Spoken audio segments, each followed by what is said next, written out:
I am so excited to have Pat Gatz on the show today. Chief Pat Gatz. He's a chief with the Algonquin Nation. Really cool guy, unique story. He's all about sharing the native ways, talking about fitness, and he does personal coaching, just helping people live their best life. I'm excited to have you on the show today, Pat. I'm excited to be here, Curtis. Kwe, which is hello in the Algonquin language. And I am honored to be here to be able to talk about my people and the indigenous culture and heritage. Now, talk to me about how you grew up and just kind of the whole situation there. Well, I grew up in a small town called Kirkland Lake, Ontario, in Canada. And my father was taken away from his family at a young age and was adopted with a German family. That's my last name, which is Gatz. And my native real family name is Maness. So I did not even know I was First Nation Algonquin until I was 15 years old. And my father actually had to track down his family ancestors to actually get his First Nation Algonquin status card. And that took about 15 years for him to receive it. So I didn't know I was Native, but the funny thing about this was I actually grew up with a bunch of Natives from Matachewan Reserve, which is about 45 minutes from this small town, Kirkland Lake, that I grew up on. And I grew up with these Natives, and I didn't even know I was Native until I was 15 years old when I received my status card. And after that, I started to pay a lot of attention to my Native heritage and culture because I missed out a lot of my childhood actually knowing my true heritage. So there was a lot of issues in the Indigenous world with the Canadian government in that over the years. And the Indigenous people have been silent over time. And we haven't been able to really express our heritage or our culture to the world. And we were talking before about how the Algonquin people are typically a very quiet, what was the term? So basically they're actually nicknamed the silent ones because they're very passive and they didn't end up stirring up much confrontation, especially when the Europeans in the 16th century first actually started colonizing in Canada. And there was a lot of disease and conflict, which actually killed off a lot of our people back then. So they didn't have really much speaking power or control at that time. So yeah, they were nicknamed the Silent Ones. Now, have you always been, I've been following you on Instagram for a while, and I see some of your insane fitness videos and stuff. You got abs that most men want to have when they grow up. Got a loud, powerful voice and stuff.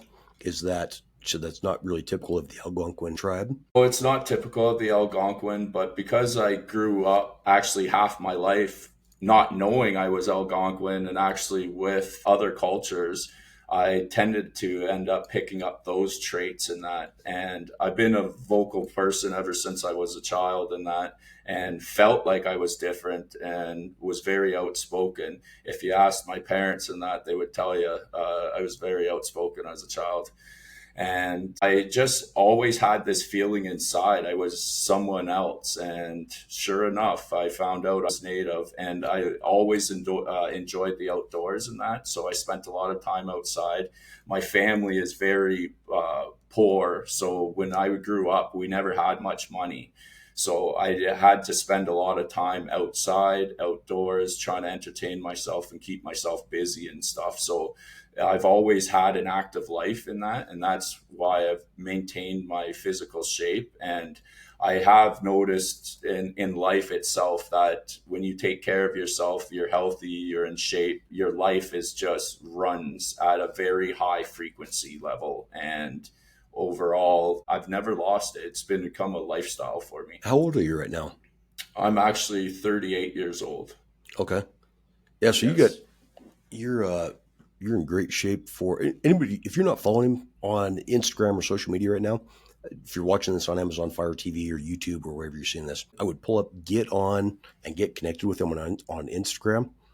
It's like, hunting for greatness _fit is the Instagram account. Want to make sure everybody can get connected with you there. So you talked about doing coaching, and what type of coaching are you offering? So I offer personal coaching for health, fitness, and business. So on the health side of things, it's nutritional. So your meals, your nutrition, macros, keeping your healthy living for your food. Then on the fitness side, it's fitness, keeping yourself in shape, maintaining that. And business is coaching business to continue and do what I'm doing for Hunting for Greatness. So it's And tell me a little overall bit. personal coach and development. Nice, okay. And then tell me about hunting for greatness as well. So Hunting for Greatness, the Native Ways, is indigenous-inspired business that is about reconnecting humans back to Mother Nature and passing on my native heritage and culture to the world. Most people don't really know the history of the indigenous, and for North America, especially in the States too, but in Canada, so all of North America, the indigenous people have been pushed to the side. And the thing that most people don't realize is the indigenous have been here for thousands of years. We were here way before anybody else ever came to this country. And the Europeans actually came over here in the 16th century, which brought a lot of new diseases and conflict to our culture. And it was devastating. It actually almost extinct the existence of natives in that. And then the 19th and 20th century, Canadian government actually started taking lands away and not letting us practice our indigenous rights and culture. So it actually brings me to a very interesting story about this chief called Two Eagles. So he was actually a chief from the United States side years ago, and he was asked by a U.S. official, and he was asked why, what did white man go wrong? And so the chief discussed with this U.S. official, and the U.S. official asked the chief Two Eagles and said, "You have seen the white man end up advances, its technology, its progress, and all the damages and wars it's done. Now, the question I ask you is, what did the white man go wrong?" And the chief sat back and he replied, he said, "Well, when the white man came, they saw natives running the land. There was no taxes, there was no debt, there was plenty of animals, there was clean water, the medicine man was free, women did the housework, and men went out hunting, fishing, gathering, and foraging for the communities to provide in that. And then they end up making love with their women all day." And the U.S. official asked them and said, "Yes, like that's the way it was," and that. And then the chief sat back and nodded and said that this is the reason where white men went wrong, was they thought they could change a system better than that. So before all this culture and development came in from the Europeans and stuff, that it was a very simple life. Like natives lived off the land, they treated Mother Nature properly, and they used everything on their resources to provide for their family in that. So the thing has been lost in time, and we've actually have lost our ways, and everything's so modern, so fast moving, and everything that everybody's distracted now, and we're destroying Mother Nature, which all us humans need it to survive. So if we're not taking care of Mother Earth and providing protection from it, then how long are we going to really exist as human beings here? So the belief system of natives is, I believe it very strongly in, that I believe has been lost. And I think we need to get back to the simple ways of life. And that's what I'm trying to do, is let everybody know like the true meaning of what we are about, and that we need to take care of Mother Earth, because if we don't, it's not going to be here anymore for us and for our future children's generations. You mentioned something too about the distractions, like kids with social media and stuff, and that's a massive part of our business is getting people out there, helping them share their story and stuff. But that's such a huge thing. My girlfriend's got a 6-year-old little boy, just the coolest kid. But you'll see when he gets around too much connected, not social media, but any type of screen time, video games, doing whatever, as a consumer, Yes. it's easy to control weak people who don't make their own decisions. They're not out there doing things, not out creating, that are just sucking up content all day long, stuck on a phone looking at junk. And Yes. so I love that you said that about getting people back to getting kids outside, doing stuff, creating stuff rather than just sucking up content that somebody else is making.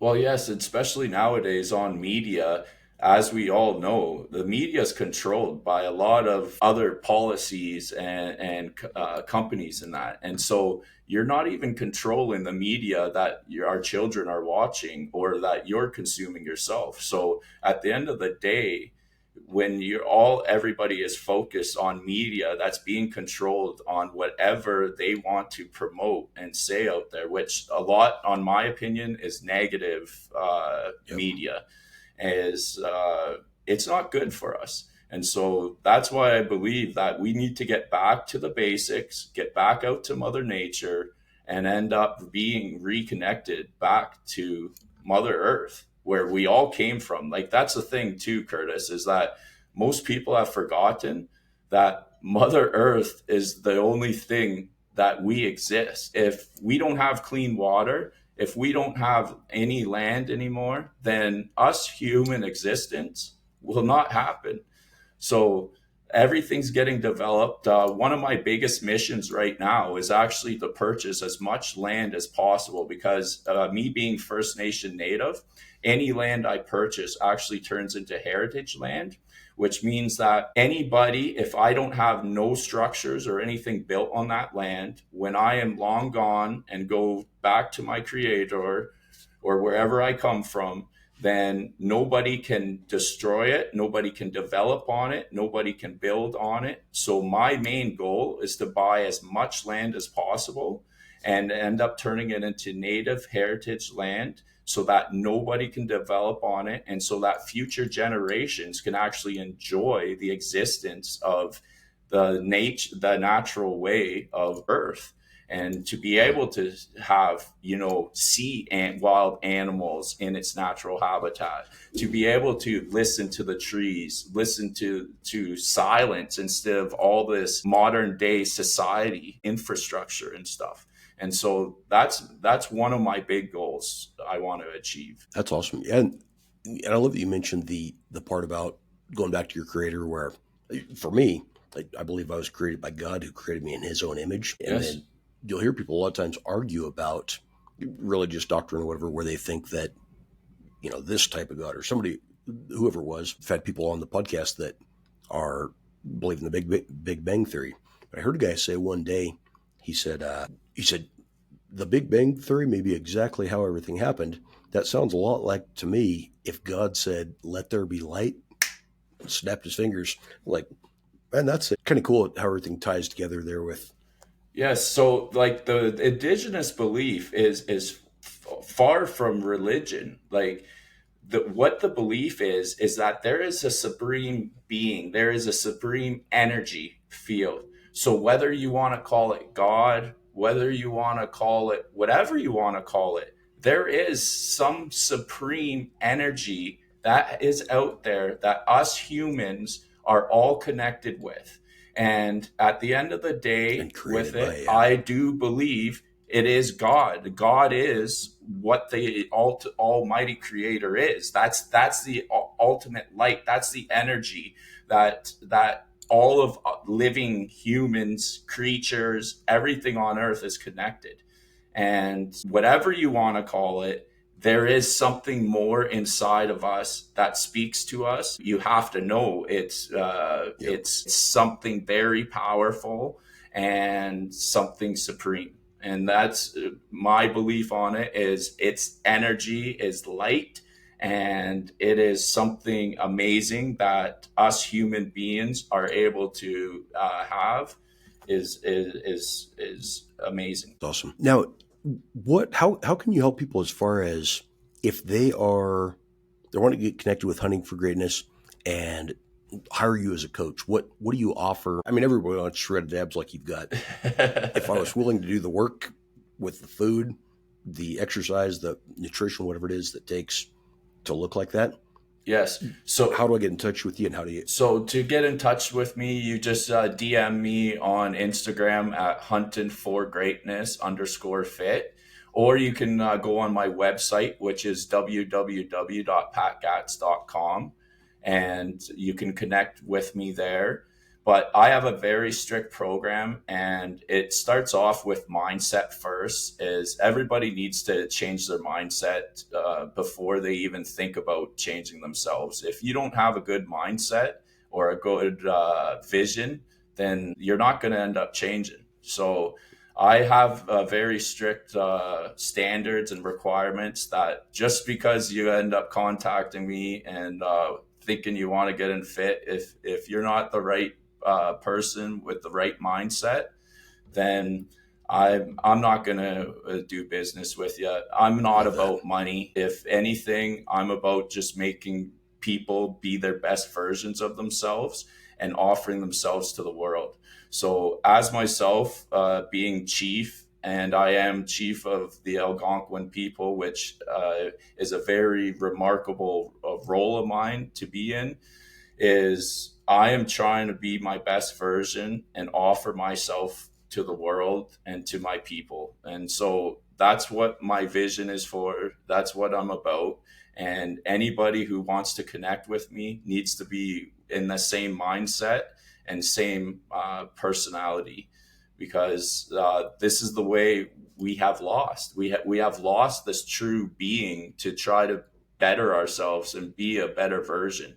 And it's sad that there's not enough people out there being true leaders to show the right way in life. So now tell me about that. You mentioned being chief. How were you? Is that an electoral process? Is that something because of the bloodlines, or how did you become chief of the Algonquin Nation? Well, it is electoral if it is for your small reserve in that. Because of my vision and that I am one of the most successful natives that have come from my reserve, I have been elected by my people itself as being the chief of all chiefs. And for the government wise, I'm going through the process right now to be actually in the books for them. Congratulations! That sounds like a huge accomplishment. It is. I've worked ever since I found out I was First Nation. I've put a lot of time and effort into my people and want to change the ways they've been. Now, how many Algonquins are there still today in your local So group there? so there is 10 communities in Quebec and one community in Ontario right now, and there's about 11,000 today Algonquin natives in Canada. Wow. Yes, and it's Ontario and Quebec is the territory Okay. for the Algonquins. And then for people that are watching this, who is your target audience? Like can you describe the perfect client that you'd work with as far as helping them become their best self? So the perfect target audience that I'm looking for is people that actually want to be true to themselves and listen to their true calling, which I believe your conscience is the authentic voice of God. So anyone who actually wants to really change themselves and be truly their best version and be able to offer themselves to the world is who I want to connect with, and to end up showing them their path and how to do it. Because I've walked through that road. I've been there, I've done it, and it's been a hard road I've overcome, and the challenges and obstacles I have faced. And I'm able to now be able to direct people through that path that's going through similar situations. So as I said earlier, Curtis, I grew up in a poor family. I never had nothing growing up. I spent a lot of time outside and actually being united with my native roots. And today, with the success I've overcome, I've written 3 books that are worldwide, that are all over Amazon. I have another book that's coming out that I actually developed with my 10-year-old daughter, which is about dream catchers and the true meaning of the Algonquin ways. Before my personal coaching, I was actually a municipal firefighter for 13 years for the Wow. city of London, Ontario. And I have just overcome so much to where I am now. I just want to show other people that anybody can do this. You can become whatever you put your mind to. You just need to be focused and have the proper mindset. Do you want to share a little bit of stuff that you went through, or is that something that's okay to ask you about? Yeah, no, I would love to. So, growing up in a poor family and neighborhood, I hung out with some wrong people at the time, younger in life, and that, and ended up going down some difficult roads, being faced with challenges with what most people face nowadays: alcohol, drugs, and I actually went through a stage that I almost actually lost my life actually with drugs and alcohol. And Wow. that's by taking it overboard and going too far with it and being caught up in that fast life. Like every day, everybody nowadays just wants to end up getting huge amounts of money, and then they want this fame and all this. And then what comes with it is a lot of partying, a lot of drugs, a lot of alcohol. And it's not what most people think. And so I almost lost my life because of drugs and alcohol. And so this was at a young age. We're talking about in my early 20s. I'm 38 years old right now. So I've actually overcome drugs and alcohol for about 12 years now Wow, on good it. job, man. And yeah, so to this day, Curtis, I do not drink. I do not do any drugs. I do not party. And my whole life is focused on being a better Pat Gatz and giving myself to the world. So that's what I'm about. And this is why my personal coaching is very important to me, because it's not just somebody sitting here saying what to do and not Yeah. and just preaching it. I walk the walk. I walk that path. I overcame those things. And so that's why I can be honest with everybody out there and say, yeah, I did have problems with drugs. I did have problems with alcohol.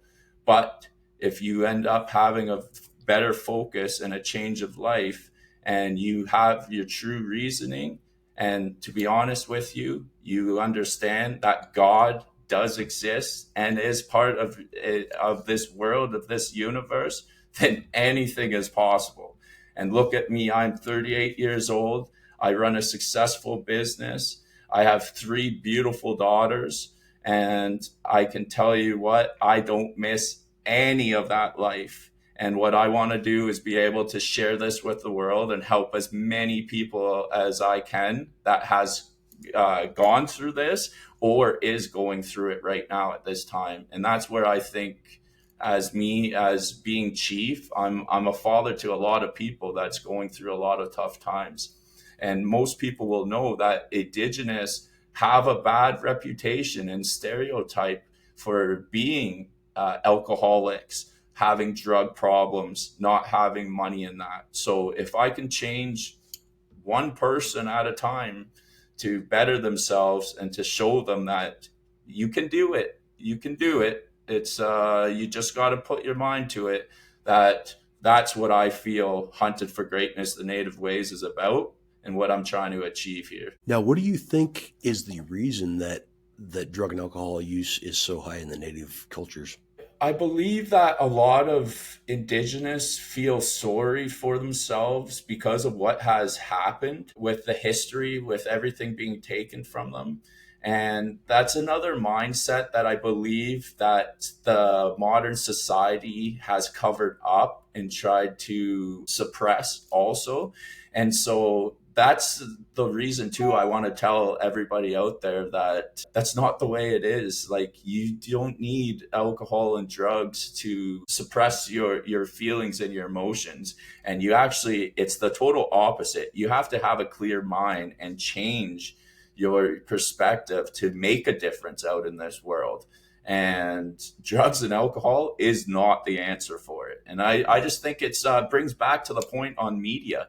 Like, the media out there is all they show, all about partying, all this fancy ways of life and that. And I think people get influenced too much with what they see and absorb. So what message do you have for our audience, whether they're an indigenous person that is trying to figure out what to do with their life, or if there's somebody that's just watching you going, man, I need to make some changes? What advice would you give to them? The advice I would give you is that there is hope, friends. There is hope out there. There is people that's willing to show and lead and help you through each step along the way. And so that's why I designed Hunting for Greatness _fit personal coaching. Is I will take you step by step and help you through the process, whether it takes a year, 2 years, 5 years, 10 years. I am here. I've been through it, and I am willing to walk you through all the process along the way. And that don't give up, that there's hope out there, and that as long as you believe in the God Almighty, that there is more out there in this universe watching over you, you can do it. So reach out. You need to ask, though, for help. That's the issue. Most people don't want to ask. So the thing is ask and you shall receive. Love that. Man, I just appreciate you being on the show today, Pat. And I'm really looking forward to getting you featured in Newswire magazine, just getting your story out there and helping share what's going on with the, not only Hunting for Greatness, the native waves, but also the Algonquin people, and just share your message as well. Curtis, it's been an honor to be on your show here, to be able to just spread my message to the world and to help as many people out there as possible, and to let people know about the history of the indigenous. It's an honor to have me here, Curtis. Awesome, brother. I appreciate you. I appreciate you too.